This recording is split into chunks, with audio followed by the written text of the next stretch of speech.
Olá, olá. Boa noite a todos, boa noite a todas.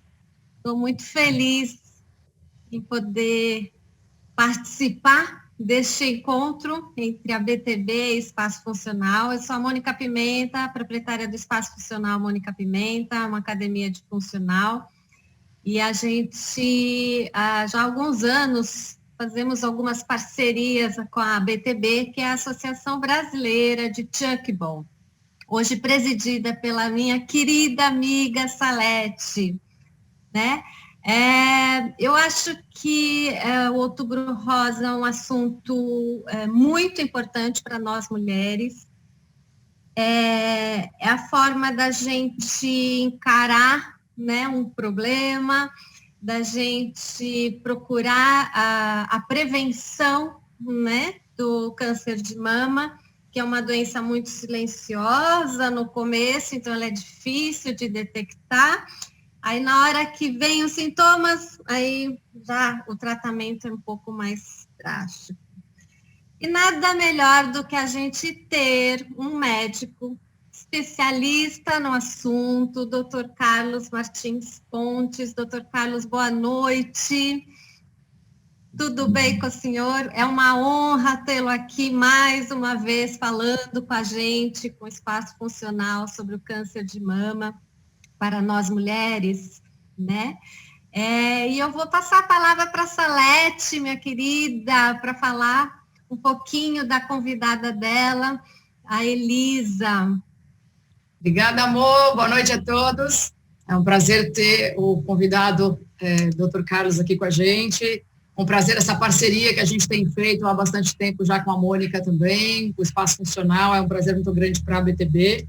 A gente agradece aí sempre de coração que essa parceria dure muitos e muitos anos ainda. A convidada da BTB é a Elisa Fernandes, que é uma amiga muito querida, é uma guerreira, né, que superou a jornada do câncer de mama. Ela passou por esse turbilhão aí, e ela vai trazer um pouquinho, né, Elisa? Você vai trazer um pouquinho da sua experiência aí, como é que foi, né, para a gente aí a sua experiência, contar os detalhes. Então, fica ligado que vem muita coisa boa por aí. Obrigada, Elida. Obrigada, boa noite. Bom, falando um pouquinho do Outubro Rosa, o Outubro Rosa, ele surgiu em 1990, estou aqui com a minha cola, tá? Eu não estudei tanto assim, viu, Salete? Claro, não tem problema nenhum. Surgiu mais ou menos em 1990, com uma corrida de rua em Nova York, onde a fundação da Susan Komen, ela forneceu fitinhas cor-de-rosa para todos os participantes da corrida. Então, por isso, da cor rosa. Em 97, que lá nos Estados Unidos começou realmente essa corrida pela prevenção ao câncer de mama, esse olhar um pouco mais profundo, né, fazendo com que todos se envolvessem um pouquinho mais nessa causa. No Brasil, só em 2002 é que começou esse movimento com algumas mulheres, juntamente com uma empresa de cosméticos europeia. Essa empresa, junto com essas mulheres, conseguiram o aval da prefeitura para iluminarem aquele mausoléu ali do soldado da Constituição, né, constitucionalista. E aí eles iluminaram de cor-de-rosa, então esse é o marco do início desse olhar para o câncer de mama, tá? Isso é só para a gente ter um nortezinho, né? Esta campanha, ela é uma campanha mundial, né? Ela já vem acontecendo em vários países e várias formas de se atentar, né? Um pessoal faz corrida, outro pessoal faz caminhada, outro pessoal faz encontro, outro pessoal faz campanhas, né? Então, são várias formas que as pessoas estão encontrando de alertar, né, sobre esse probleminha, né, para nós mulheres. Então, nada melhor do que eu passar a palavra para o Dr. Carlos, que é um cirurgião mastologista. Doutor Carlos, eu queria que o senhor explicasse o que é mastologista, né? Como que funciona, como que é um dia a dia num consultório, assim, e só se apresentasse, falasse um pouquinho quem é o Dr. Carlos, que a gente gosta tanto. Sou eu estou aqui no espaço funcional já faz quanto tempo? 6 anos ou 7 anos. A gente tem que se cuidar, né? O pessoal tem que se cuidar. Então, eu sou mastologista, passei quase toda a minha formação de mastologista no Hospital do Câncer, praticamente por quase 40 anos, e hoje eu não estou mais lá no Hospital AC Camargo, estou só no consultório, e atendo as minhas pacientes que chegam para operar, para tratar, enfim. E agradeço ao Carlos e à Mônica o convite, muito obrigado.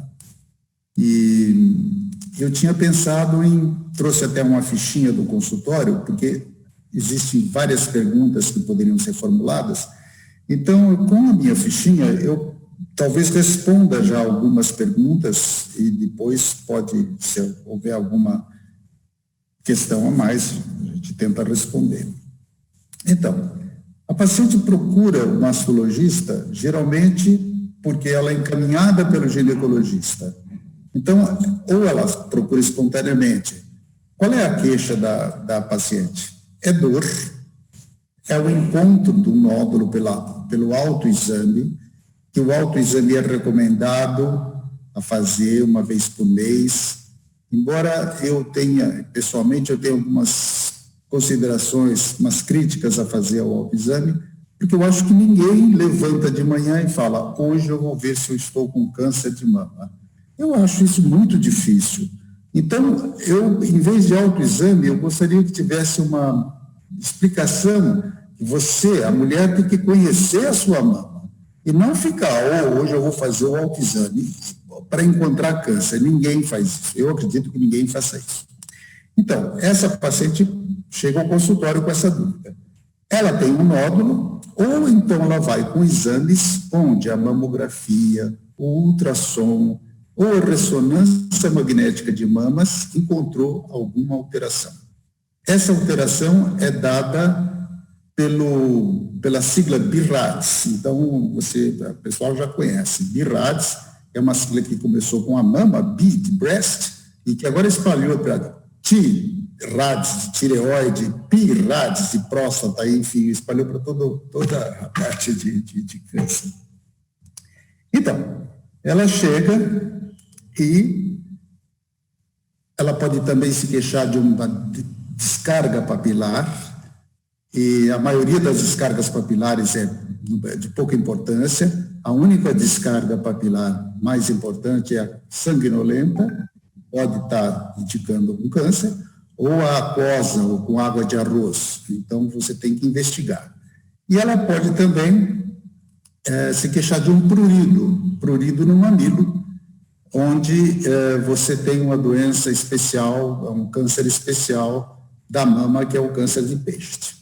Então, no histórico, você já faz com essas queixas, você já avalia mais ou menos o que você vai encontrar nessa paciente. Seguindo, você tem um interrogatório. Então, você pergunta para o paciente a data da sua primeira menstruação e a data da menopausa. Por quê? Porque sabe-se que quanto mais cedo a primeira menstruação, a menarca, e quanto mais tardia a menopausa, essa paciente fica sob uma carga hormonal muito grande durante a vida, teria mais chance de ter câncer.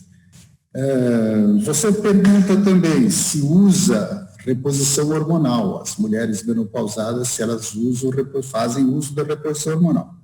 A reposição hormonal é uma coisa muito difícil. Você tem que considerar, se a paciente tem câncer de mama, eu não indico reposição hormonal. Existem alguns médicos que indicam, mas se a paciente já tem o câncer de mama, não deve fazer reposição hormonal. Se a paciente não tem câncer de mama, então ela pode fazer a reposição hormonal, dependendo muito das vantagens e desvantagens. A reposição hormonal deve dar um aumento no risco de câncer de mama, com certeza. E você tem que equilibrar isso numa balança. Então, essa pergunta é feita. Se amamentou, se não amamentou, a amamentação protege o aparecimento do câncer de mama. A paridade, eu tive 16 filhos, doutor, não protege, pode diminuir. E eu queria lembrar que não existe prevenção do câncer de mama. O câncer de mama existe a detecção precoce. A prevenção é uma coisa mais genérica, ou seja, evitar fumo, evitar álcool e evitar obesidade. Então, eu recomendo aqui o patrocinador, Espaço Funcional, para as mulheres obesas perderem peso, porque isso é uma prevenção do câncer de mama. Que mais? O anticoncepcional. Deve aumentar levemente o risco de câncer de mama. Então, eu ponho essa pergunta e faço essa pergunta e já fico de olho. Recentemente, nas 2 últimas semanas, eu tive 2 casos em que a moça de 30 anos, uso de anticoncepcional, eu tomo desde os meus 12 anos, sem parar? Sem parar. Então, você já fica alerta, porque veja o que você vai encontrar nessa paciente, toma cuidado com o que você vai encontrar. E perguntar se tem parentes com câncer de mama, parentes com câncer de intestino, ovário, próstata e tireoide, que podem ter alguma relação com o câncer de mama. Claro que há antecedentes familiares, mãe e irmã, quadruplicam o risco dessa paciente ter um câncer de mama. E depois a gente vai, então, para o exame físico, examinar a paciente, palpar as mamas, palpar as axilas, palpar as fossas supraclaviculares, enfim, verificar a pele, verificar a textura da pele do mamilo, se há secreção papilar ou não. Com essa ficha, com essa consultinha, a gente deve ter respondido uma porção de coisa, mas a gente pode prosseguir se houver algum interesse ou dúvida. Existe uma idade em que a pessoa fique mais propensa a ter um câncer? Qual a idade? Então, isso é uma coisa também que as pessoas falam e eu fico meio assim. Você tem um programa de governo. Um programa de governo é para a população inteira do país. Então, olha, nós vamos, neste país, fazer a mamografia a cada 2 anos para as mulheres de 40 anos. Agora, se a mãe leva uma menina de 15 anos no consultório, eu vou examinar essa menina, eu vou pedir ultrassom dessa menina, ela pode ter um fibroadenoma, ela pode ter até algum outro tipo de câncer especial de mama, que na verdade não é de mama, pode ser de qualquer lugar, mas um sarcoma de mama pode estar presente. Você tem que examinar. Então, o cuidado com as mamas é desde que a mama aparece. A mama apareceu 13, 14, desenvolveu. Como é que ela desenvolveu? Desenvolveram iguais? Está tudo ok com a sua mama? Procure o ginecologista quando ela vai começar a tomar pílula. Enfim, a mama ela deve ser examinada ou cuidada como você vai ao dentista, sem problemas. Entendi, legal. Uma outra perguntinha.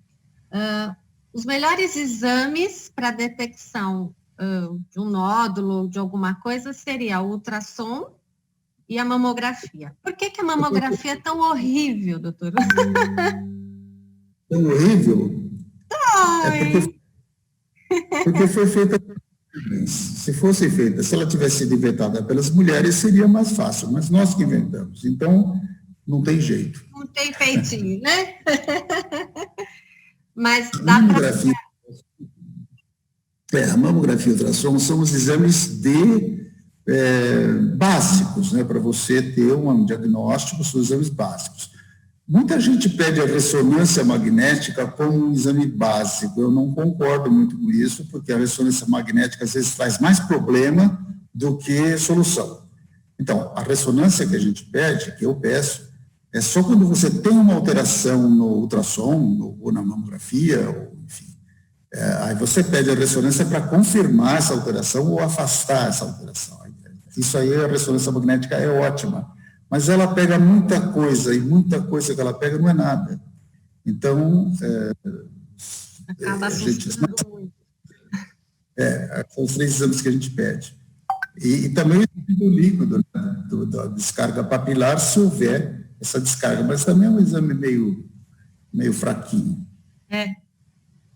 Entendi. E quando a gente... eu ia perguntar aqui para o senhor... agora fugiu da minha cabeça. Na questão de cirurgia, né? É retirado sempre tudo? É aconselhável? Porque assim, a gente vê algumas atrizes que, no caso da mãe ter tido, já arranca tudo, já põe prótese. É uma opção? É uma coisa bacana? É melhor? É pior? É difícil, né? A gente saber, né? Eu tenho amigas que tiraram quadrantes.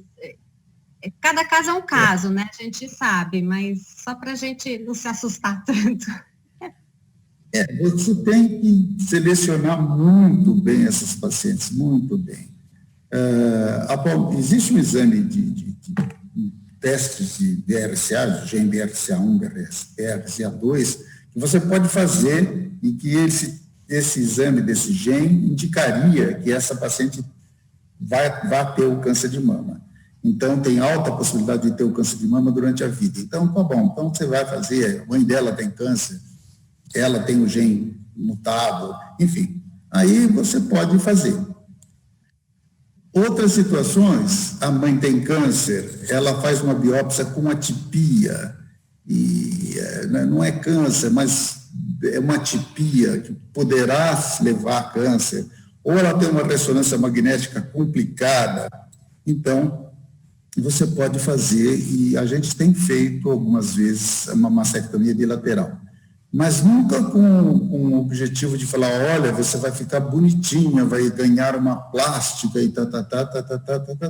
Não, é uma cirurgia mutilante, pode dar errado, pode dar necrose do mamilo, e, enfim, a gente sempre evita fazer uma mastectomia bilateral.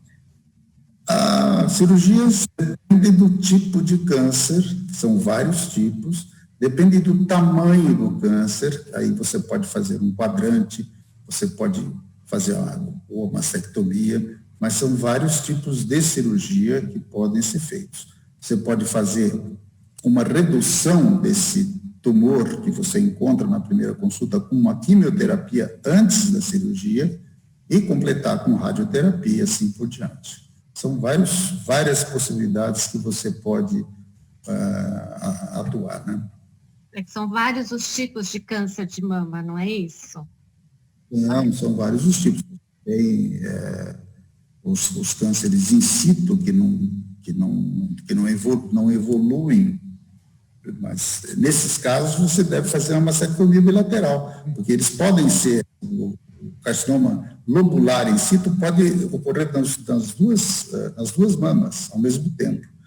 Então, não seria má indicação você fazer uma mastectomia bilateral, né? Apesar do câncer ser in situ. Uma baita de uma cirurgia por um câncer teoricamente menos agressivo. E assim, as coisas... Né? Mas tinham perguntado... As pessoas que estão por fora, não sei se a Mônica também pode perguntar. Isso. Eu tenho uma pergunta. Pode fazer, Isa. Então, porque ele falou que tem mães que levam as filhas jovenzinhas para fazer o exame. E as filhas que insistem em levar as mães de mais de 80 anos porque acham que pode ser que tenha câncer de mama.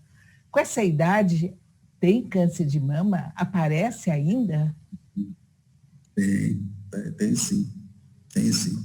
O tratamento é diferente, claro, né? Às vezes, mas não é raro aparecer velhinhas com câncer de mama e que muitas vezes escondem da família, né?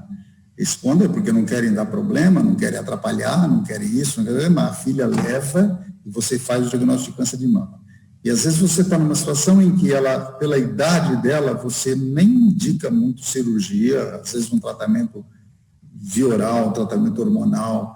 Geralmente são cânceres mais lentos, de uma evolução mais preguiçosa, mais indolente. Então você tem que prestar atenção nessas velhinhas, mas a filha deve levar a mãe sim,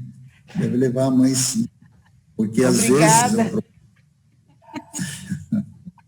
o problema é que às vezes esses tumores que as mães escondem, às vezes eles ulceram e viram uma ferida na pele, e às vezes elas continuam escondendo, e isso aí tem que operar, aí não tem jeito.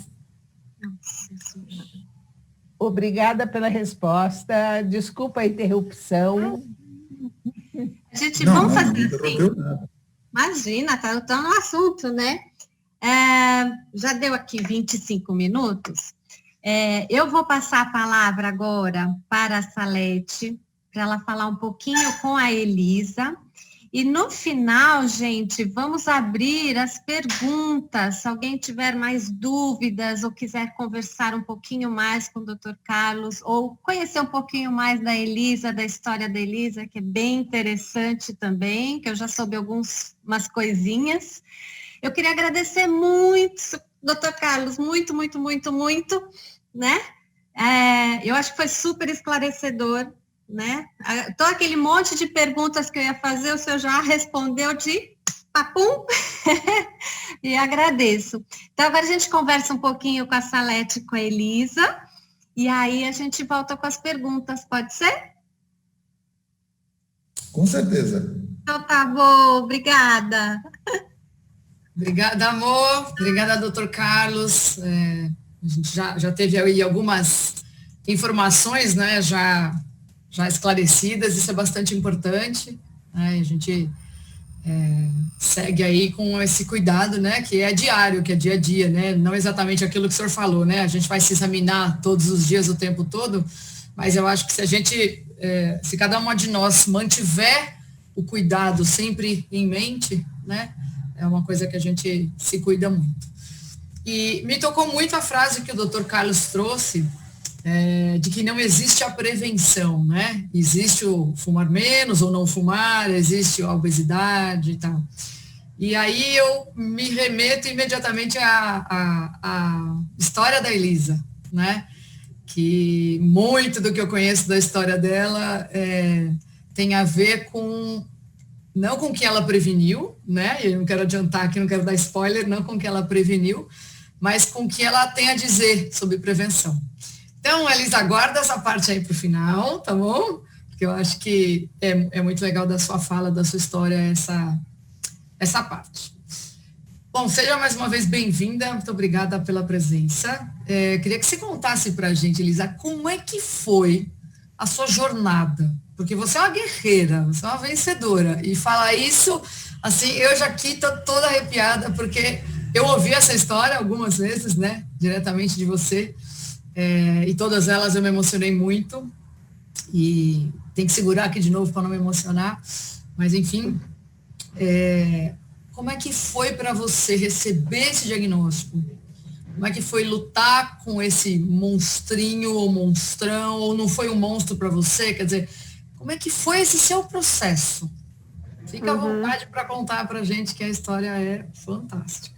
Obrigada, Salete. Antes de tudo, eu quero agradecer ao Dr. Carlos, porque concordo com toda a fala dele, a importância da fala dele, a explicação tem muito peso. Se todas as mulheres ouvissem mastologistas, ginecologistas e praticassem o que os médicos orientam e falam, eu acho que as mulheres ficariam menos doentes e seriam menos diagnosticadas com câncer. Então, doutor Carlos, muito obrigada, que sua fala, concordo com tudo que o senhor falou, desde o início até o final. E, bom, minha história, gente, eu não gosto de romantizar o câncer, logicamente, acho que não tem nada para ser romantizado, mas desse limão eu consegui fazer uma limonada, e sem açúcar, e apreciei a história. Porque, bom, como é que foi, né? Eu sempre fiz o autoexame, eu tenho a mama, o doutor Carlos deve saber, e quem conhece aí também deve saber, eu tenho a mama muito densa, sempre tive. Então, anualmente eu fazia check-up com ginecologista, sempre ultrassom de mama, sempre com muitos cistinhos de gordura ali, vários, então um acompanhamento muito de perto com os médicos. Nunca abri mão, sempre anualmente fazendo esse acompanhamento. E em um dos autoexames, em um momento ali de autoexame meu, após o banho, normalmente eu saio do banho, deito na cama e apalpo a mama, axila. Eu faço questão de conhecer meu corpo, então ver se existe uma mancha, se existe algo diferente. Então, no autoexame, na mama direita, eu acabei sentindo um nódulo. E aí a primeira reação foi assim, nossa, eu não existia esse negócio aqui, né? Que é isso? Mas eu não me desesperei, porque não é porque você achou um nódulo que necessariamente é um câncer de mama. Então, eu não me desesperei, fiquei tranquila, marquei um ginecologista, apalpou, sentiu e me encaminhou para um mastologista, assim como o Dr. Carlos narrou muito bem. E foi esse o procedimento todinho. No mastologista iniciou o processo de investigação. Então, ultrassom, ressonância, aí eu entrei com a mamografia, porque isso foi em 2016, eu tinha 36 anos, muito jovem.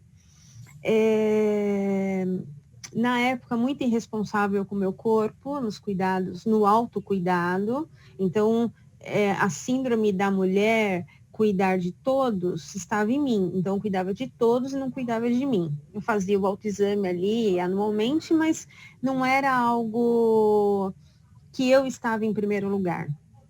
E após o câncer, obviamente, eu me coloquei em primeiro lugar. Então, hoje eu sou prioridade de mim mesma.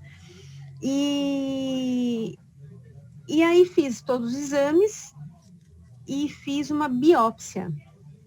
E na biópsia, no dia que eu fui buscar o resultado, eu abri o resultado e li lá que estava escrito carcinoma maligno na mama direita. Ele tinha aproximadamente 2 centímetros.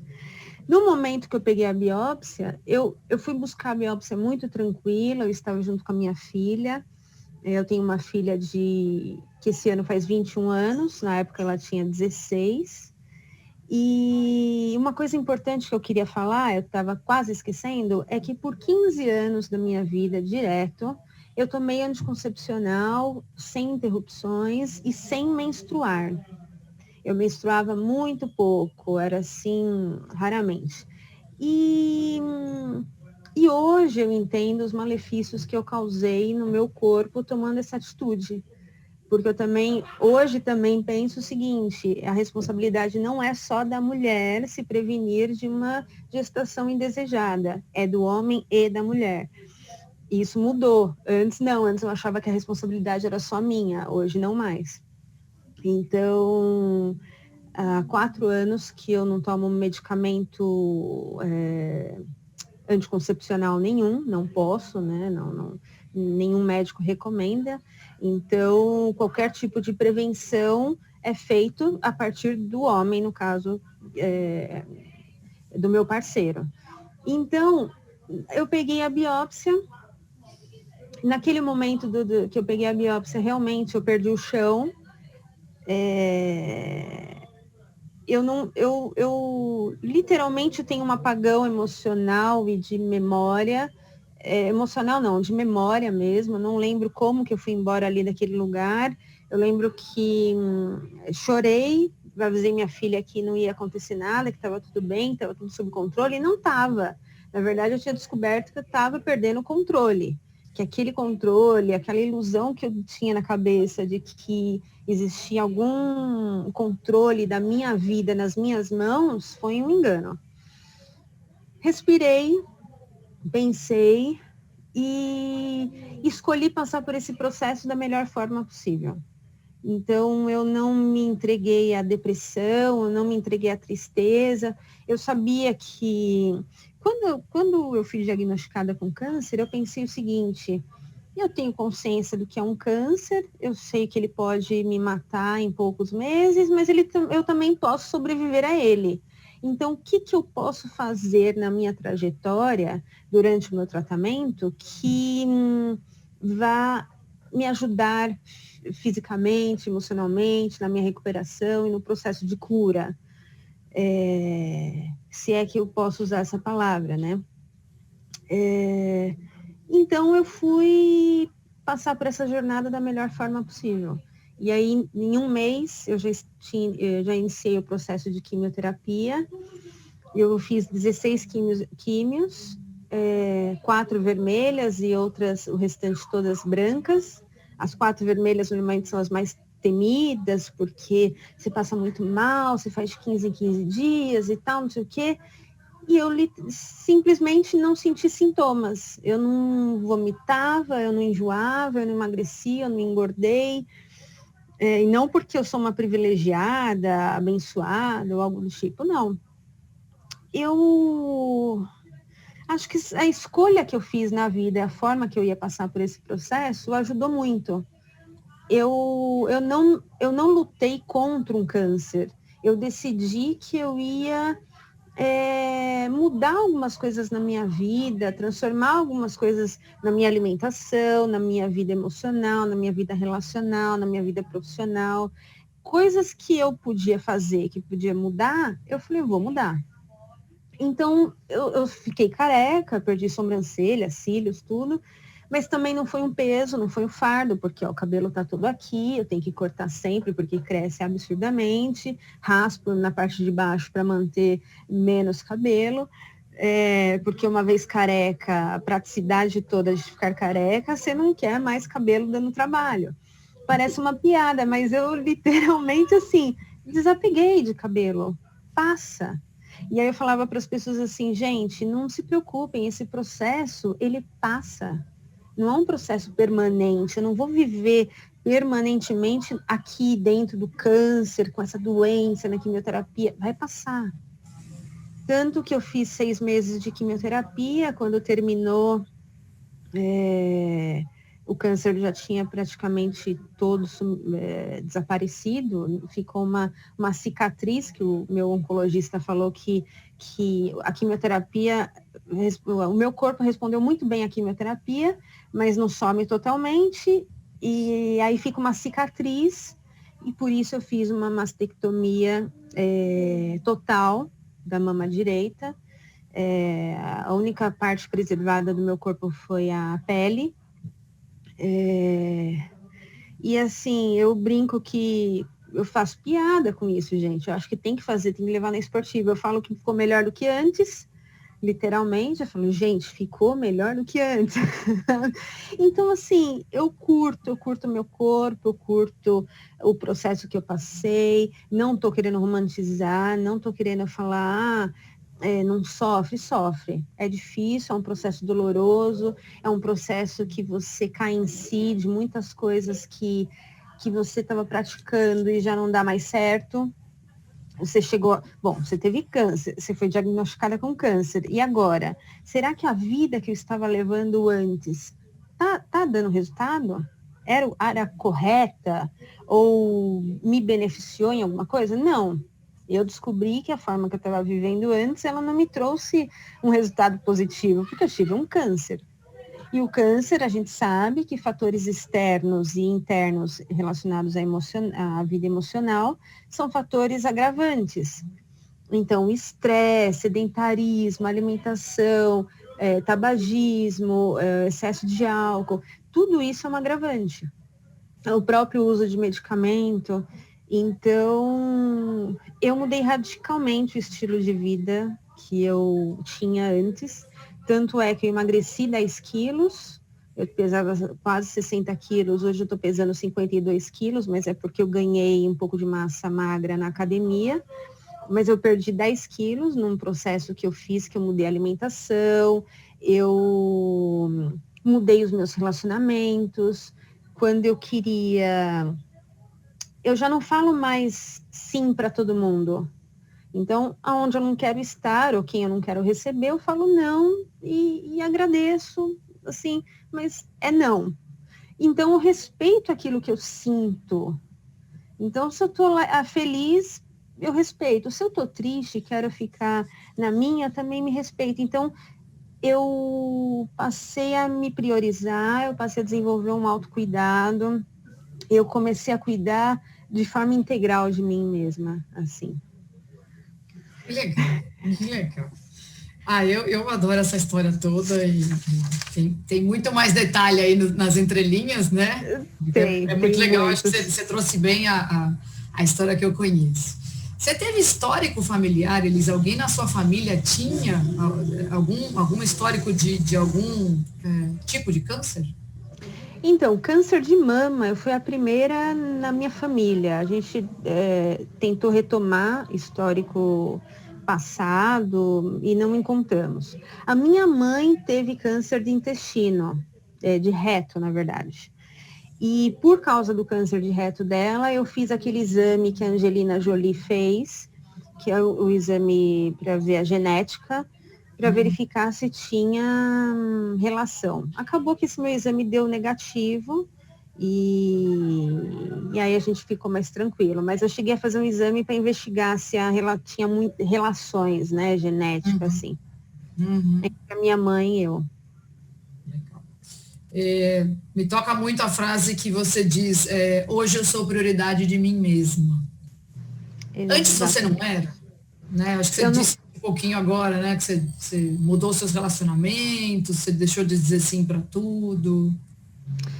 Eu não era minha prioridade, a minha prioridade era o trabalho, a minha prioridade era ganhar dinheiro, a minha prioridade era ter coisas, a minha prioridade era ser uma pessoa que outros queriam ver, mas que não era eu na minha essência. Eu, na minha essência, é a que existe hoje. Porque eu sou a mesma pessoa no trabalho, eu sou a mesma pessoa na minha casa com a família, eu sou a mesma pessoa com os amigos, eu sou a mesma pessoa com o estranho. Essa sou eu hoje. Antigamente, não. Eu precisava usar algumas máscaras sociais, e isso tudo era inconsciente, que eu fui descobrir depois, com a ajuda de terapeutas e processos de autoconhecimento. Eu usava algumas máscaras para me esconder daquilo que eu não queria me vulnerabilizar emocionalmente, internamente, das minhas dores, dos meus traumas, dos meus medos, porque afinal o mundo fala que não é muito bem visto, né? Você falar do que você sente, das suas dores e dos seus traumas, né? Esconde isso, porque o mundo quer positivismo e não aquilo que você sente, as suas dores, tristezas e tudo mais. Então, eu escondia muito quem eu era, os meus traumas de infância, de dores e relacionamentos tóxicos. Eu não sabia me relacionar, eu não sabia expressar as minhas emoções, eu não sabia falar eu te amo, eu não sabia abraçar, eu não sabia compartilhar a mesa com a minha família em paz, com pessoas que têm pensamentos diferentes do meu, em paz. Não conseguia. Hoje eu consigo conversar com pessoas que têm pensamentos diferentes do meu e a gente ter a comunhão na mesa, à mesa, sabe? Em paz. Você diria que, nesse sentido, a doença veio na sua vida para te dar um chacoalhão e falar acorda. Total. É por aí mesmo, ela veio... É por aí. Existem pessoas e mulheres que às vezes eu faço essa pergunta e falo, existe o antes e depois? Mudou alguma coisa na sua vida? As mulheres, algumas falam, não, nada. Eu sempre fui muito assim, muito alto astral, tal, isso aqui. Ok, tudo bem. Mas no meu caso, me fez olhar para dentro. Olhar para dentro e olhar para todas as minhas relações. Então, relação com pai, com mãe, com irmãos, com cônjuge, com filha, todas as relações, relação profissional, relação financeira, relação comigo mesma. Então, todas as minhas relações, o câncer me expôs isso, assim, sabe? Trouxe à tona para eu cuidar. E eu fiz todo esse processo durante a quimioterapia, durante as cirurgias. Eu me vulnerabilizei, eu permiti que eu fosse afetada pelas pessoas. Então, quando eu falo afetada, é assim, o que uma copeira que me atende num hospital que eu estou fazendo quimioterapia tem para me ensinar? É isso. E assim, até hoje eu lembro delas, eu encontro com elas, uma recepcionista, com a enfermeira, com a copeira que me servia água, e eu lembro delas, dos nossos papos, da nossa troca de carinho. Eu acho que num tempo de tanta intolerância, de tanto ódio e tudo mais, a gente precisa se voltar mais pro amor. E eu acredito, e eu era muito pesada emocionalmente, sabe? Muito pesada, muito. Eu não era uma pessoa fluida, que eu não era essa pessoa que está falando com vocês agora, sabe? Eu não era, assim. É até difícil de entender e é meio louco, mas é verdade. Ok, não, imagino. E o que você fez com aquela Elisa lá? Cadê aquela Elisa do antes? Eu fiz as pazes com ela. Eu acolhi ela, eu entendi ela, por que ela era tão dura na vida, por que ela era tão intolerante, tão preconceituosa, tão machucada. Eu fiz as pazes, abracei, acolhi, e eu e ela estamos aqui, sabe? E faz parte de mim. Ela, por causa daquela Elisa, que era muito forte, muito dura, muito, assim, amarga, por causa dela, eu consegui ser o que eu sou hoje. Só por causa dela. Ela te ensinou as escolhas, né? A fazer as escolhas corretas. Eu gosto muito quando você diz, né? A vida que eu levava antes não me trouxe nada de positivo. Eu acho que essa é uma frase que me impactou muito na sua história, que eu já ouvi algumas vezes, né? Perceber que a vida que está vindo, está se apresentando, a vida que você escolheu viver naquele momento não estava sendo boa para você. E que força que você teve para encarar isso, né? E encarar a doença, encarar toda essa visão, toda essa detecção, né? Dessa vida que não estava te servindo. Que bonito esse processo.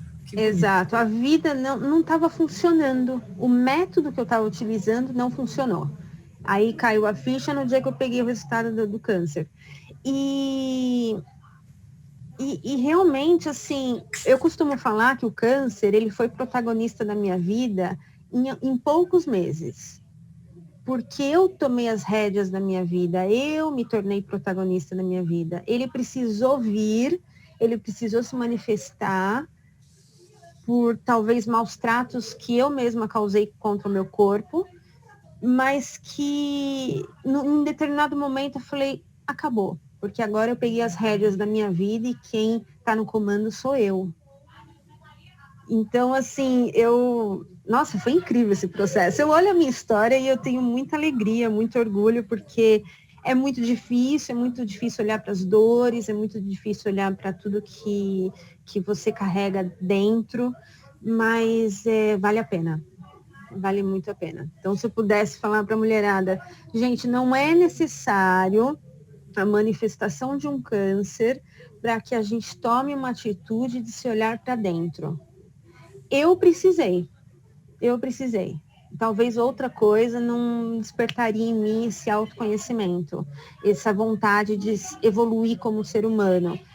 Mas é possível evoluir antes que apareça um câncer, antes que aconteça um desastre, antes que aconteça uma notícia ruim. É possível. É só se olhar para dentro e se olhar com muita ternura, muito afeto, muito amor, muito cuidado, muito perdão, sair do campo da culpa, da raiva, de tudo isso. Lisa, a gente está em 2020, né? E você disse que você pegou o diagnóstico e tal em 2016. Então, de 2016 até quando você era considerada ainda doente e a partir de quando você disse estou curada? Eu ainda não disse que eu estou curada. Tá. Não se diz estou curada? Não se diz. O Dr. Carlos depois pode até confirmar isso. Não se diz, eu ainda estou num processo de cuidados, porque após tudo isso, para se dizer estou curada, tem que se passar de 5 a 10 anos. Para que você não tenha uma recidiva, que o câncer não volte, não apareça em na outra mama ou em algum outro local. Então, eu nunca disse isso, estou curada, sabe? Eu acho que eu estou num processo de cura. Tudo bem que o câncer desapareceu, o nódulo sumiu, foi retirado junto com a mama, mas eu ainda estou no processo de cura. E a minha última pergunta aqui, e aí a gente abre uma pergunta para todas as pessoas que estão participando. Nesse momento que você passou, quem foram as pessoas, ou quem foram os especialistas, ou quem foram as entidades, enfim, quem te deu suporte nesse momento? Se é que alguém além de você te deu suporte? Foram pessoas essenciais que me deram suporte. O suporte de conhecimento, suporte emocional, suporte psicológico. Se não fosse as pessoas, eu não estaria aqui contando essa história, porque foi através das pessoas que eu vivi. As pessoas, para mim, são um espelho. Então, quando as pessoas me olham e me falam quem eu sou e como eu estou, é que eu me vejo. Então, as pessoas, para mim, são espelhos. E então, eu preciso estar com pessoas, eu preciso que as pessoas me falem o que elas estão vendo em mim. Porque elas são meu norte. Então, antigamente, viam uma coisa. Hoje, eu encontro pessoas de 5 ou 10 anos atrás que me olham e falam: uau, Elisa, você está iluminada. E a pessoa nem sabe, assim, do meu processo, porque não contei história. E então as pessoas, família, amigos, filha, então parceiro, namorado, cônjuge, eu estou falando isso em geral para as mulheres, o apoio é muito importante, eu tive esse apoio na época, então o apoio de pessoas é extremamente importante. E não é assim um pitaco, não é se metendo, o apoio que eu digo é do abraço, do afeto, do acolhimento, de servir um chá, de pegar um remédio, de ir numa consulta, de ouvir tua tristeza, tua dor, sua alegria, porque eu voltei da quimioterapia sem sintomas, não passei mal. Então, essa escuta, esse acolhimento, esse abraço, ouvir uma música junto, ir num restaurante comer, dividir a mesa ali num almoço, num jantar gostoso, num café da tarde. É isso que me fez permanecer. Não precisa de muito, basta estar perto, basta estar do lado, basta acreditar junto. É isso. É isso. É muito simples, é muito simples. Legal. Obrigada, querida, mais uma vez pela sua história, pela sua participação. Eu adoro ouvir, enfim. E aí eu convido as pessoas aí para voltarem. A gente tinha pedido para fechar as câmeras, né? Então, agora a gente abre, né, Moniquita, para as perguntas, para a participação. Estou de olho aqui no YouTube também, se alguém quiser colocar alguma pergunta lá. E quem tiver com câmera fechada, quiser abrir, né, o Dr. Carlos, inclusive, pode voltar aí com a gente. Enfim, e todo mundo que estiver participando, fica à vontade também para vir para cá. E a gente vai abrir agora o bate-papo. Caso o Dr. Carlos queira começar a puxar alguma coisa com a Elisa, quiser fazer alguma pergunta a ela, né, ou comentar o caso dela de alguma forma, fica à vontade também, Dr. Carlos, fica à vontade. A gente só precisa abrir o seu microfone aí. Se o Carlos estiver lá, puder dar uma ajuda para o Dr. Carlos, ele está sem microfone. Aí a gente vai ouvir. Pronto! Então, quando ela estava falando, duas coisas me chamaram a atenção. Que ela tomou muito anticoncepcional durante a vida. Isso é uma coisa que você fala, bom, mas todo mundo toma anticoncepcional e ninguém tem câncer de mama. Ou muito pouca gente tem câncer de mama por causa do anticoncepcional. Mas será que não foi o anticoncepcional? Por isso que eu falei na minha pergunta que, por incrível que pareça, 2 mulheres agora, recentemente, dos 12 aos 30, sem parar, anticoncepcional. Bom, então é uma coisa para ficar pensando, né? Isso aí. E a outra coisa que ela falou é o seguinte, eu fiquei cansado de ver gente no Hospital do Câncer com o câncer de mama, como ela falou, não tem cura. Você tem o controle, né? Você vai ficar sempre sob a supervisão, sempre com cuidado. Mas o que a gente pode falar? E quem toma atitude como você, provavelmente escapa. Não vai ficar agora depressiva, aquela mulher depressiva, que, meu Deus do céu, estou com câncer, choro o dia inteiro. Eu fiquei cansado de ver isso com centenas de mulheres. Isso é uma coisa que você deixou claro. Então fica tranquila. Obrigada, doutora. É isso aí. Acho que tem que ver o lado positivo de tudo, até disso. Até disso. Teve uma pergunta aqui. Os homens podem ter câncer de mama? Mama não, peito? Não sei como é que chama, homem. Mama. É 1% de todos os casos das mulheres, o homem é 1%. E o homem é até pior do que das mulheres, porque o homem, se nasceu um câncer, já está na pele, né? Não tem muita gordurinha, não tem muita proteção, não tem muito espaço para ele crescer. Quando ele cresce, ele já está no músculo e na pele, né? Então, você sempre vai ter que fazer uma mastectomia. Dificilmente você vai fazer um quadrante, né? Uma coisa menor. Não dá para fazer uma coisa, né, menor, né? Porque geralmente nasce atrás do mamilo, atrás da areola, e você tem que tirar, né? Tirar toda a mama. E com esvaziamento axilar, tudo isso.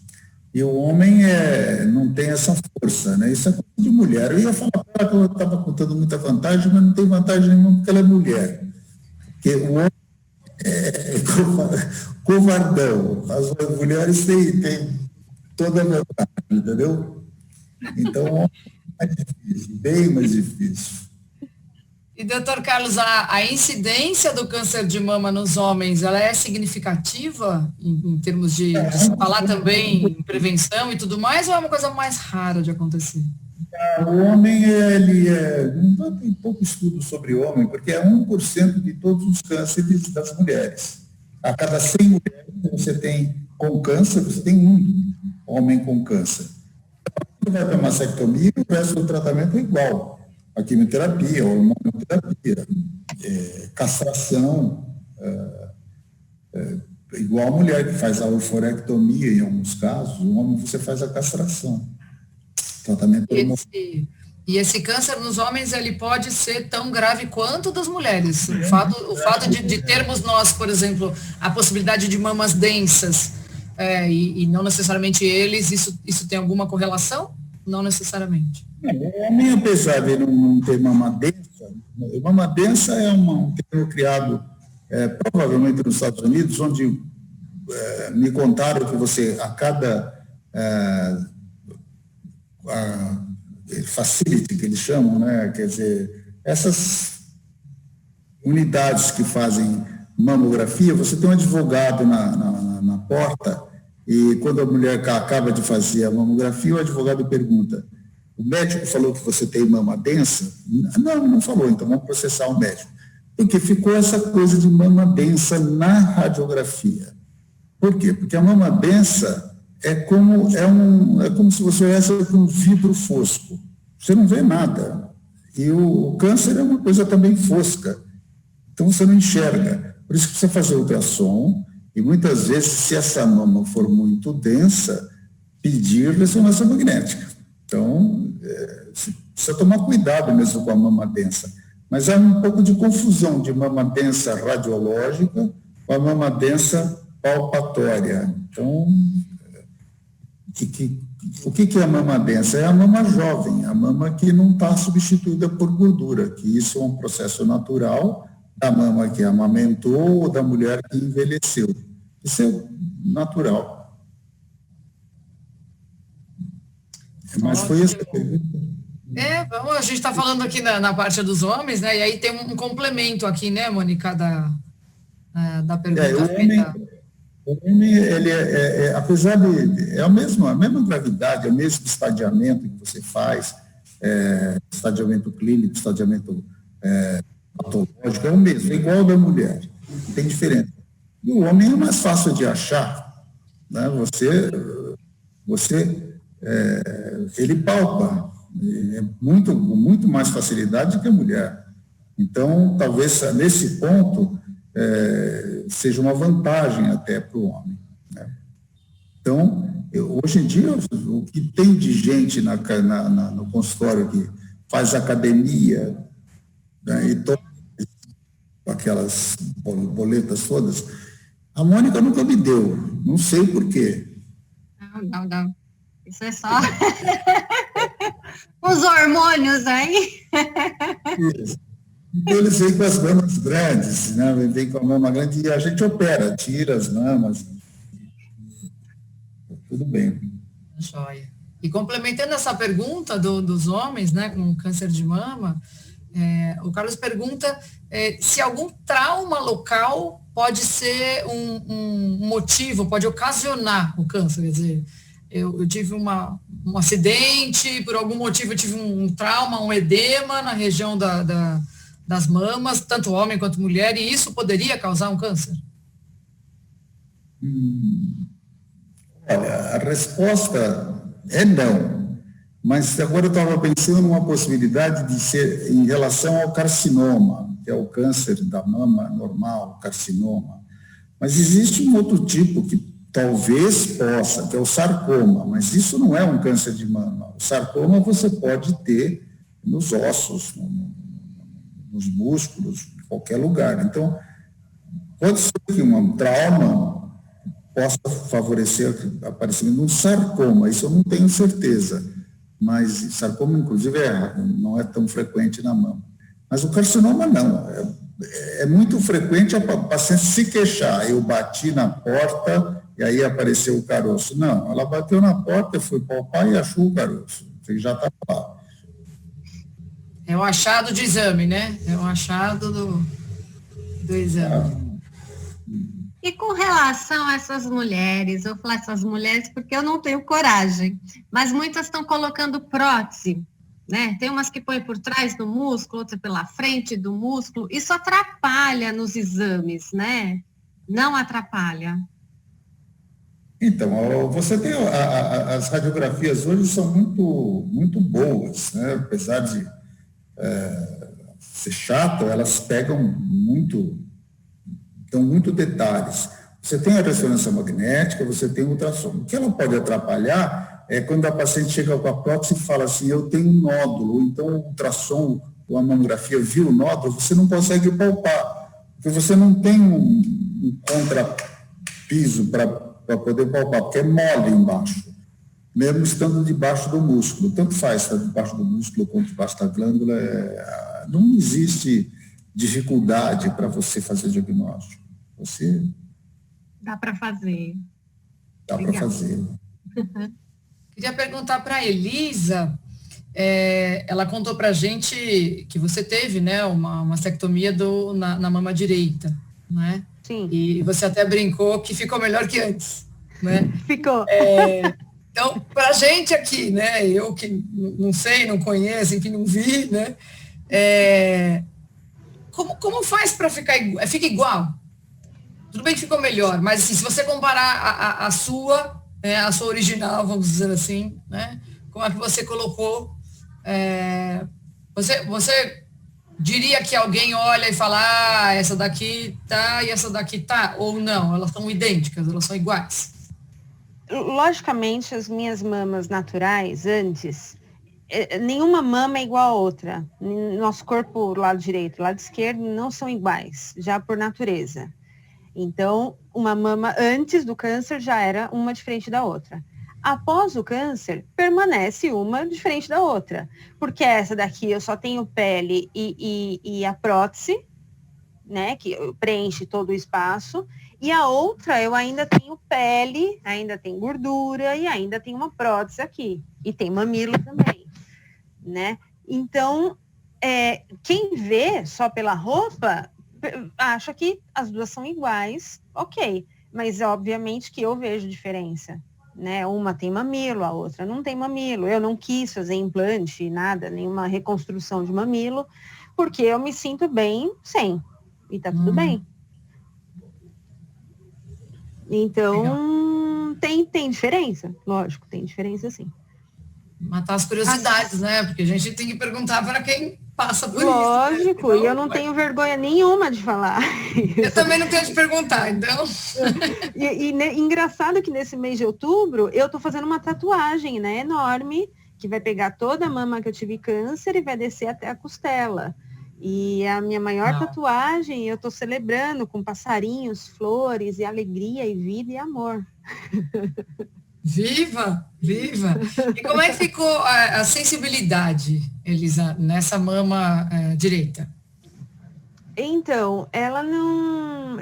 Eu sinto dor, né? Eu fiz tatuagem, então eu senti a dor da tatuagem na pele e tal, mas ela não tem terminações nervosas como antes, porque eu não tenho mamilo.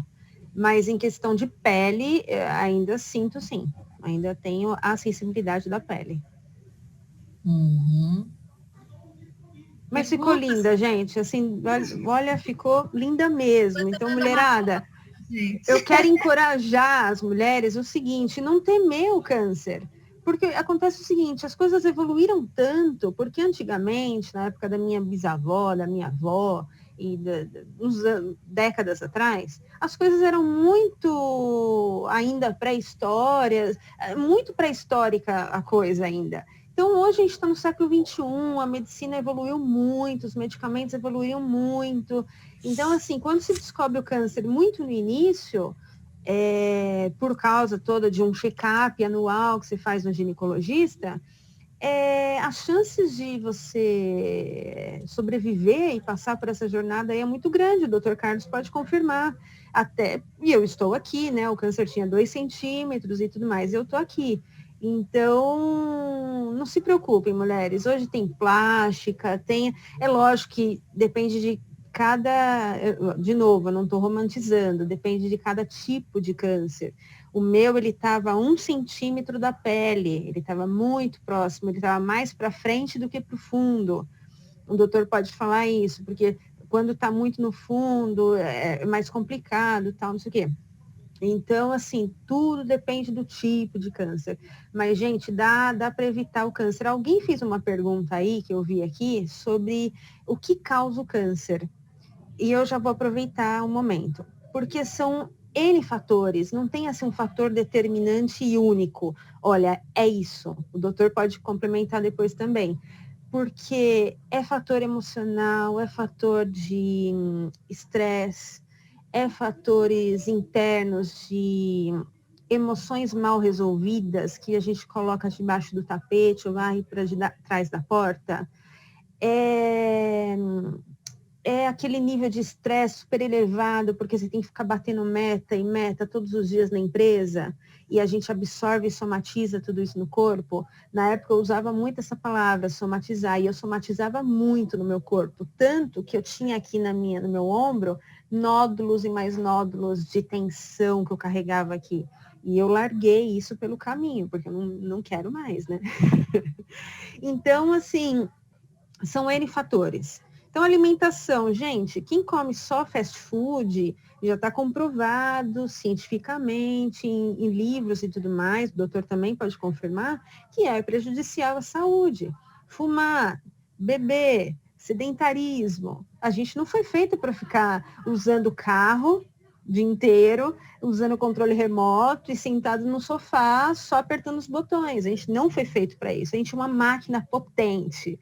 Tanto é que eu faço crossfit. Como é Oi, que é, doutor? doutor?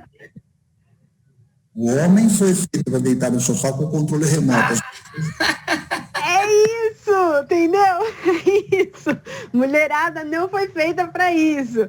Gente, eu faço crossfit, logicamente, com todos os cuidados em relação ao músculo peitoral. E no meio do ano que vem eu vou correr a primeira São Silvestre fora da data de sempre, que era dezembro. Então eu vou correr a São Silvestre. Então, assim, é possível ter vida após um câncer. Então, isso é importante. Que legal, obrigadíssima. Imagina. Se o doutor puder completar, né? Se ele tiver alguma coisa para completar, né? A pergunta, se o câncer tem um start de algum fundo emocional, né? Além de fatores genéticos, sem considerar os fatores genéticos, ou se tem a ver com estilo de vida, quer dizer, é a pergunta que a Elisa estava respondendo aí para a gente, se o doutor quiser completar. Não, é evidente. Voltando ao patrocinador, Mônica e Carlos, você vê que se você tem a atividade física e o exercício, etc., ele te protege do câncer. Por que ele te protege? Porque ele tira o estresse, porque ele tira a angústia, porque ele tira, você se sente melhor. Então, basicamente, a relação é 2 mais 2 igual a 4. Então, está tranquilo. Eu acho que tranquilo. Que maravilha. Então, o doutor Carlos já tem o patrocínio aí, né, Mônica e Carlos? Agora, Elisa, você vai ter que jogar tchukibol. Demorou. Me deram um salgadinho de abóbora e água. Eu reclamar que queria que vocês tomem uma cerveja, pelo menos. Vai ser um vinho. Um vinho, boa. A Elisa, no pós-pandemia, vai vir para o Tchukibol, tá? Que falta de convite já não foi, né? Porque eu já cansei de convidar. Então, vou com certeza. Mais uma vez, está convidadíssima a vir conhecer o nosso esporte, que não tem contato físico, enfim, você já conhece um pouquinho que eu já te conheci. A gente sabe que a atividade física fortalece todo o sistema imunológico, né? Basta o que a gente está vivendo aí com a pandemia, né? E as pessoas estão entrando no modo sedentarismo, obesidade muito grande. E por mais que a gente tente dar aula via Zoom, as pessoas estão com dificuldades de voltar, né, a fazer uma atividade física regular. Porque a atividade física, ela não pode ser também super intensa, porque também faz mal, né? Então, ela também libera muito radical livre, né? Um monte de coisa ruim. Então, a gente tem que entrar no meio termo aí para ter um ganho com a atividade, né? A gente não... a busca do equilíbrio, né? Nem tanto uma coisa, nem tanto a outra. A gente tem que saber dosar, né? E tem uma sessão de mitos e verdades, Mo, para a gente... O doutor Carlos já matou toda a charada? Poxa. Não peguei. A gente tinha feito uma brincadeira de fazer mitos ou verdades, de coisas que a gente tem como... A gente escuta, crendices populares, né? Tipo aquela da manga, né? De que não pode comer manga e tomar leite, né? Aquelas coisas que a gente... Né? Andar para trás, a mãe morre, né? Chinelo virado, bolsa no chão, ixi, tem cada uma. O que ele já respondeu, né? Que amamentar protege, né, a mulher do câncer. A batida do seio, ele já respondeu. Durante muito tempo teve aquela questão do desodorante, né? Do antitranspirante, o Rolon, porque a axila, nada. Foi uma empresa que fez um trabalho, mas uma loucura, né? O que tem a ver desodorante com câncer de mama? Nada. Não tem nenhuma correlação mesmo, é mito, né? Pode usar o Rolon, pode usar o antitranspirante à vontade, não tem problema nenhum. Ótimo, isso é importante.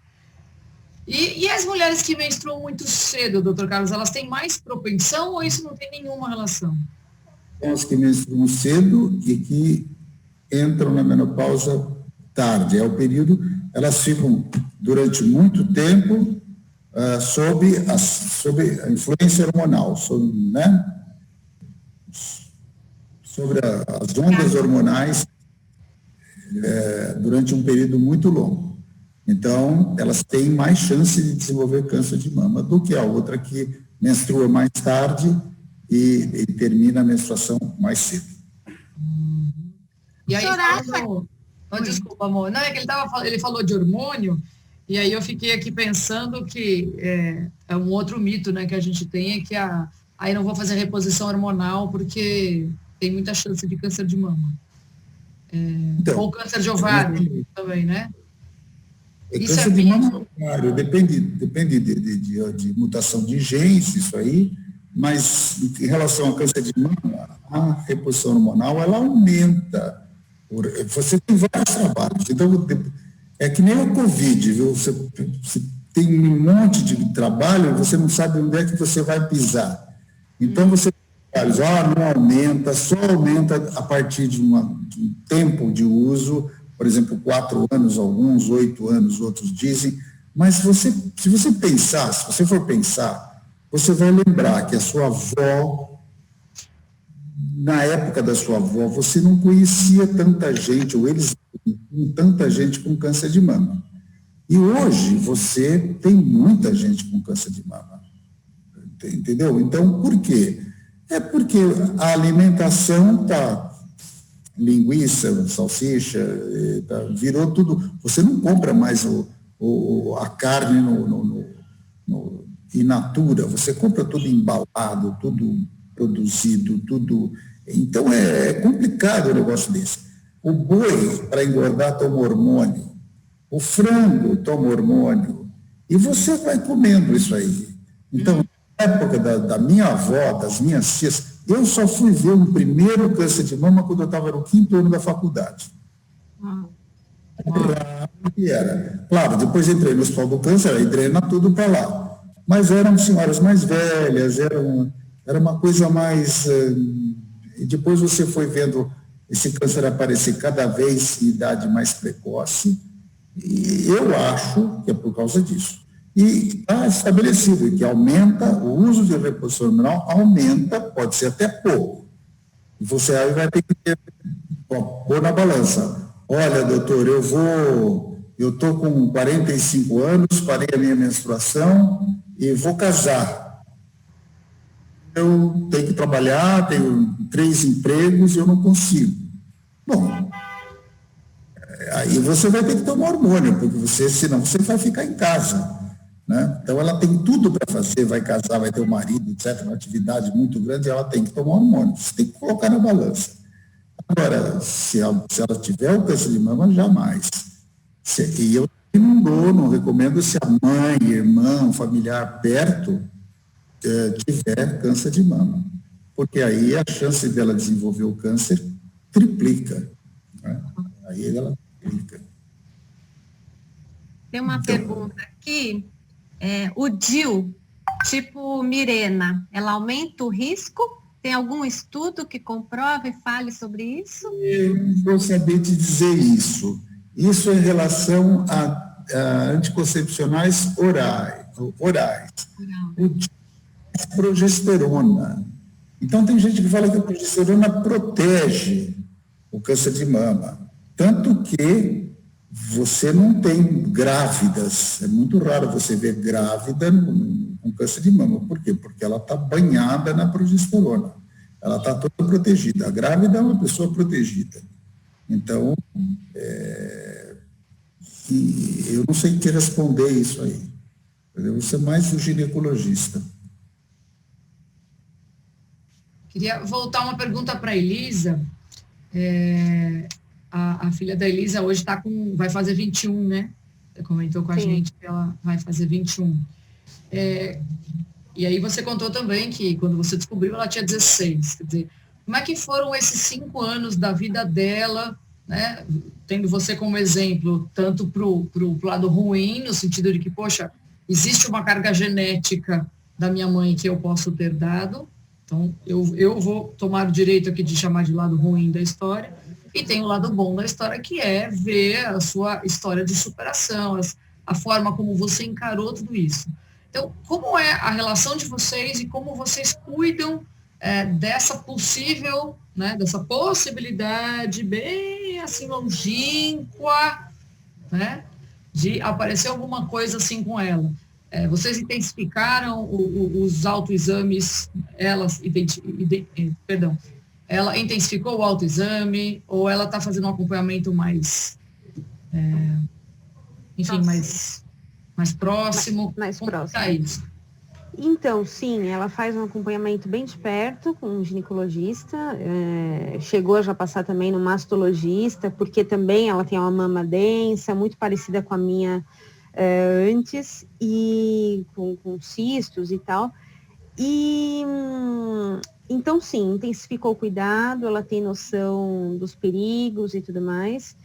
E eu tenho uma opinião muito polêmica de não apoiar a utilização de anticoncepcionais pelas mulheres, né? Eu não apoio o uso, quem me conhece de perto sabe, e a minha filha sabe.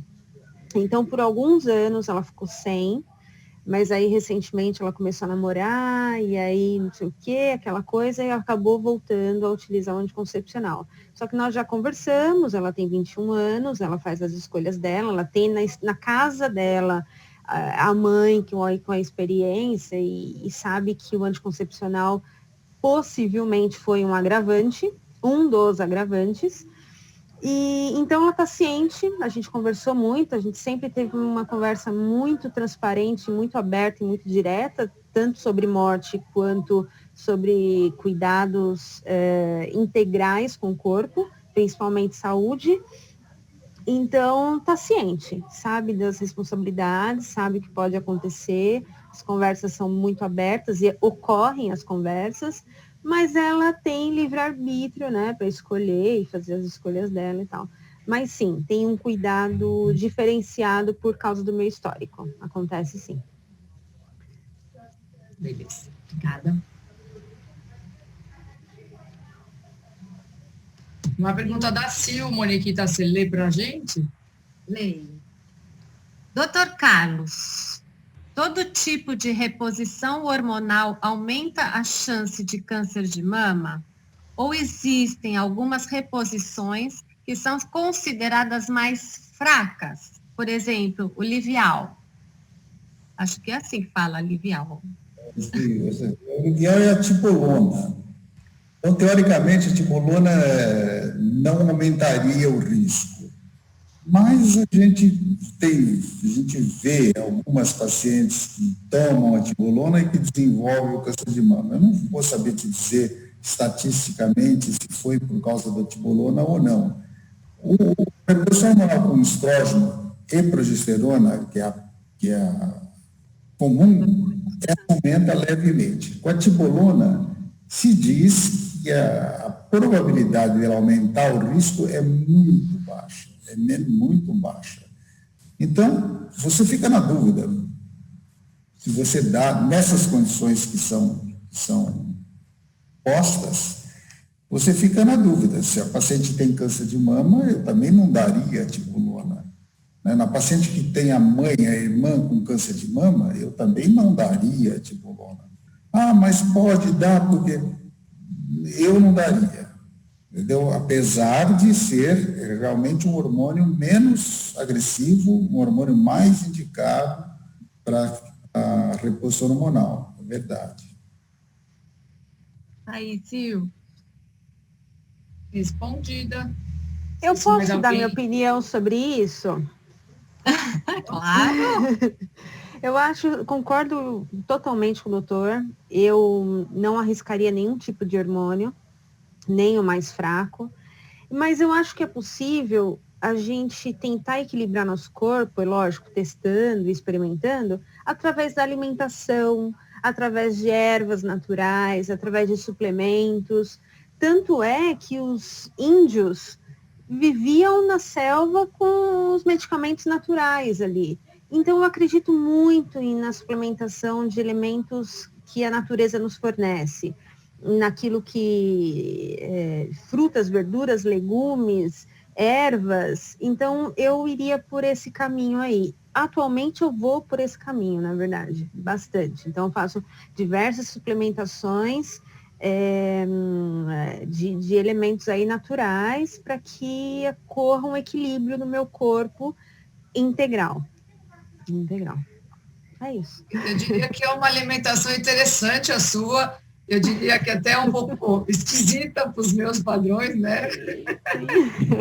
Se alimentar do lado deles é uma coisa interessante. O café da manhã é um choque, foi um choque assim, para mim, né? O café da manhã dela. Mas, enfim. No convite para almoçar na sua casa, eu não vou. Então, doutor, quando alguém vai almoçar na minha casa, eu sirvo o que tem de normal. Quando eu estou sozinha, aí eu abuso das minhas coisas e tal. Mas, assim, é complicado, é um pouquinho complicado. Eu já estou nessa, tem 4 anos já. Há 4 anos que eu sigo uma alimentação diferenciada, com suplementação e tudo mais. Além, lógico, de terapia, né, gente? Eu acho que terapia é essencial, e assim, não é uma ajuda porque eu estou doente, é algo para eu fazer uma prevenção mesmo, sabe? Para não chegar no ápice do estresse, da loucura que todo mundo tem vivido aí, do ódio, preconceito e intolerância. É para que eu me equilibre, sabe? E fique, sei lá, menos pior. Ou um pouquinho melhor. Eu acho que eu brinco, né, que a alimentação deles é uma alimentação esquisita, porque eu sou uma normal, vamos dizer assim, né, dentro de comer tanto coisas naturais quanto as tranqueiradas também, né? E eu nunca vi a Elisa comer tranqueira, por exemplo. Eu nunca vi. Mas eu como, gente, como tranqueira. Assim, só para matar a curiosidade de todo mundo, gente, é que eu diminuí a ingesta de açúcar na minha dieta. Então, eu evito muito açúcar, eu evito totalmente açúcar refinado, sal refinado, eu evito farinha de trigo, porque acaba virando no nosso corpo açúcar. Então, eu me afasto um pouco do açúcar e é uma das coisas que eu mais comia na vida, é o açúcar. Então, doce é minha tentação. Açúcar é um veneno, né? Vou ver o dia que eu vou ver Antes que eu me esqueça, doutor Carlos, o senhor foi lembrado por um colega nosso que joga com a gente, que é o doutor Jefferson Gross. Ele mandou um abraço para os senhores, que ele trabalhou com o senhor lá no AC Camargo, muitos anos, o senhor lembra? Do Jefferson. Jefferson? O melhor cirurgião de... Olha aí. Cadê o Jefferson? É o melhor cirurgião de pulmão, de tórax. Ele mesmo. Ele joga tchoquebol com a gente. Ele disse que ele não ia poder participar, né? Que ele não ia poder estar presente, mas que ele mandava um abraço. Foi muito legal a lembrança dele. Um abraço apertado para ele. Grande Jefferson. Grande, literalmente grande. O apelido dele é Jeff. A gente chama ele de Jeff ou de Jeff, né? Porque Jefferson é muito comprido. Peraí, Salete, do Muti de Jeff? Não, o apelido dele, nós no Tchukball chamamos de Jeff. Porque Jefferson é muito comprido. Então a gente fala, boa, Jeff! Eu pensei que você tivesse falado de Muti Jeff, que é uma figurinha de 50, 60 anos atrás, que você não tem, não vai... Não conheço. Não conheço. Ai, eu tô super feliz. Se as meninas e os meninos presentes não tiverem mais nenhuma pergunta, a gente vai encerrando. Opa, dá uma olhadita, amor, na pergunta do... Não, o doutor Carlos já respondeu, Carlos. Que a mulher, quando tá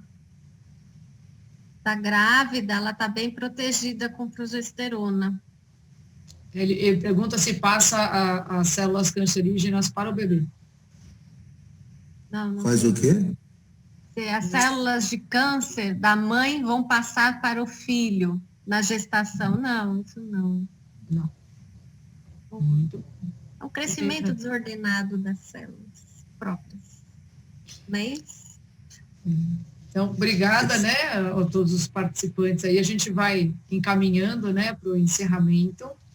E, Moniquita, se você quiser fazer a sua parte de encerramento, você que começou. que o Dr. Carlos deixasse uma mensagem para nós, mulheres, neste Outubro Rosa. Se eu deixasse uma palavrinha aqui para a gente, um conselho. Conselho, não se conselho.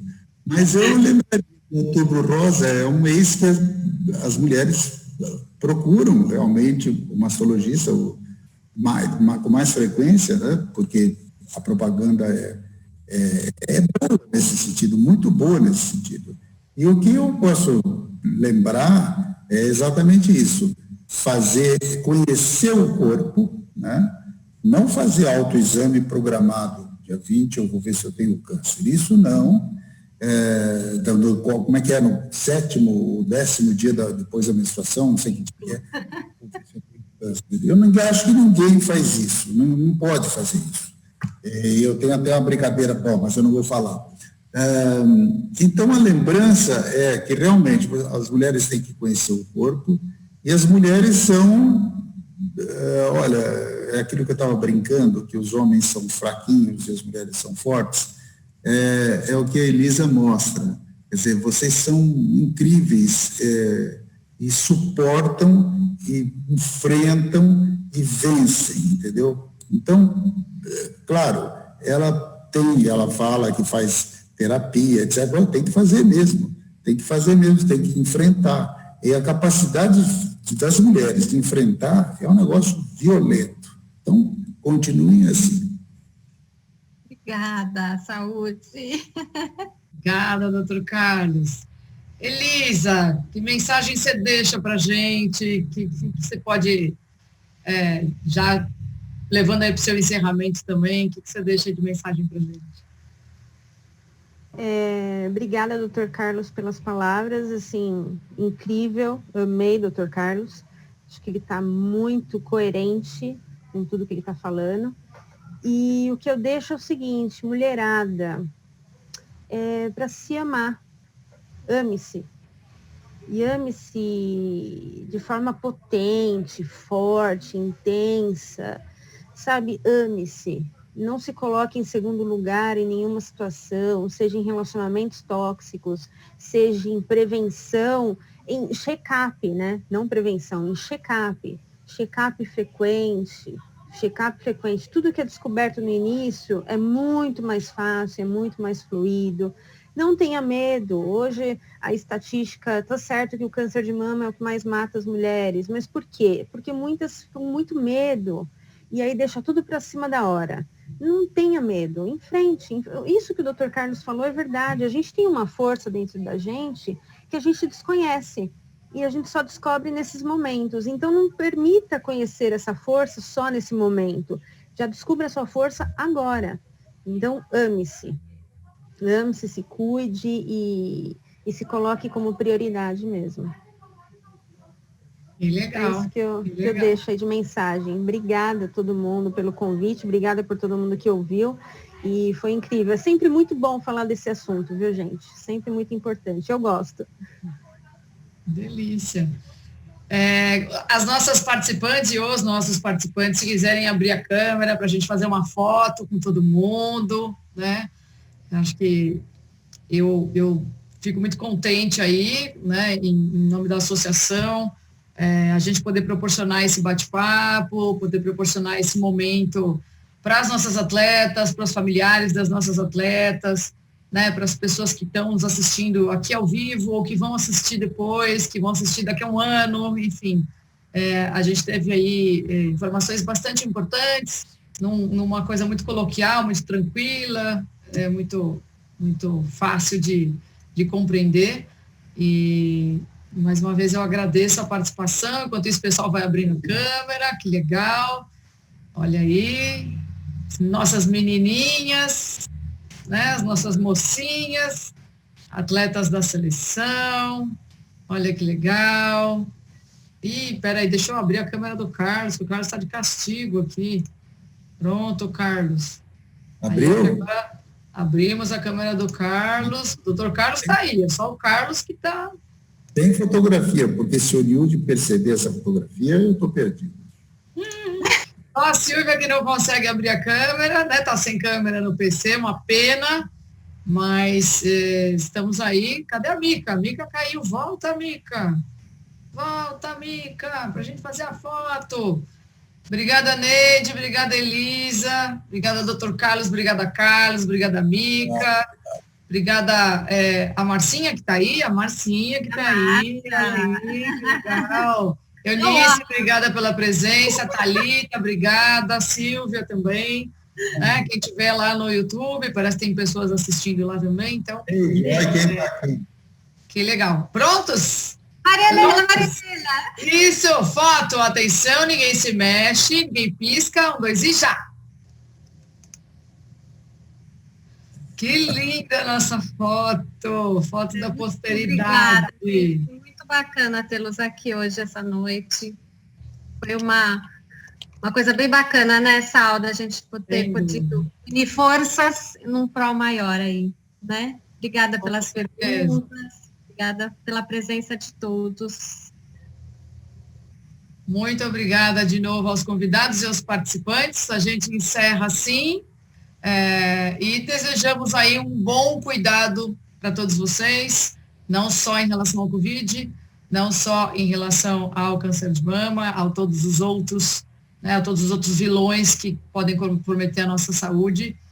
E eu me despeço com uma mensagem, aproveitando o gancho da Elisa, né, de que a prevenção para a gravidez não é só conta da mulher, né, o homem deve e precisa participar disso também. E eu penso que da mesma forma os homens, né, os companheiros, os namorados, os filhos, os maridos, precisam também lembrar as mulheres de fazerem os seus autoexames e também de incentivar para que elas procurem um médico, porque eu acho que a gente ainda vive numa sociedade onde os homens têm uma força muito grande pelas mulheres, né? E muitas das mulheres acabam não procurando o médico porque o marido falou que não precisa, porque o marido apalpou e disse que está tudo bem. E isso é uma história que eu já ouvi algumas vezes, de pessoas de baixa renda, enfim, de pessoas menos privilegiadas, e eu fiquei muito triste de ouvir esse tipo de coisa. Então, eu queria me despedir aí, deixando também esse convite para que os homens, né, assim como o Carlos e o doutor Carlos aqui presentes, possam também sempre incentivar as mulheres e cuidar delas também, como elas cuidam de vocês, né? Se todo mundo se cuidar, todo mundo fica bem. Beleza, pessoal? Com Deus. Tchau. Muito obrigada a todos. Até a próxima. Obrigada, valeu. Até. Como é que é?